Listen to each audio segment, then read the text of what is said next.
Shalom, and welcome to Da'ati Live at 8:30 p.m. on Wednesdays.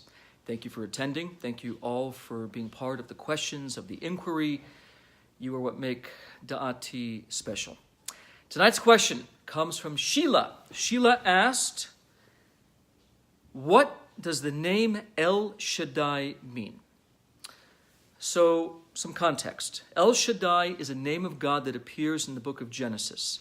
At the moment that Abraham has his circumcision, in what's called in Hebrew Parshat Lech Lecha at the end, God says to Abraham, I am El Shaddai, be righteous and walk before me. Be complete and walk before me.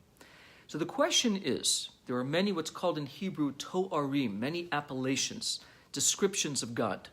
What does the name El Shaddai mean? Why that name, and why, more importantly, connected to circumcision? What's the connection? So, to begin with, the name El Shaddai is really a combination of two Hebrew names. The name El Shaddai, El, is a name connected to the attribute of kindness. So, for example, we find in the book of Psalms, the book of Tehillim, there's a verse that says, Chesed El Kol Hayom. God is kind all day. The next part, Shaddai, derives out of the Hebrew that means Dayenu, enough. Together, El Shaddai means, I am the God whose kindness is enough. I am God who's kind enough. So what does that mean simply? That means that God has got your back. God's got it covered. You need, God provides. You have a want, God is there to listen. You have something you're lacking, God can fill that void. But here's the question. If I wake up in the morning and discover I need to pay my rent, and I don't have any money, and I go, okay, God, I'm in need of some monetary intervention here. Give me a check.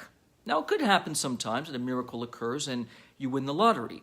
But often it's not the case. Often the need is not just magically filled. I have to get up in the morning. I have to go to work. So I'm confused. If God provides all of my needs, why is it that I have to do anything? Why do I have to go to work? If I want food, let's go back maybe 1,000 years ago, I'd have to go hunt. I'd have to go get my food. It doesn't just magically appear at my dinner table. So if God is providing, why don't I see the provision openly? Why is it that I have to work and labor and toil to get the fruit that I need? Why is that? So our sages say the following. Though it is true that God in fact provides everything you need, you can't see it. Why can't you see it? Because God is with you in partnership. Yes, partnership means you do your part, God does his part. You make your effort, God will make his. That is why it's connected to the idea of circumcision. Circumcision, without getting too much into this whole topic, simply is man does something to complete the body, according to ritualistic Jewish law. So what God is saying essentially is this. Know that I am the God who provides everything, but in partnership with you. If you make the effort, like Abraham, who was 99 years old when he circumcised himself, if you make the effort to uncover this ultimate truth, that everything you need God has already provided, every want you've ever had in your deepest heart, God has already answered.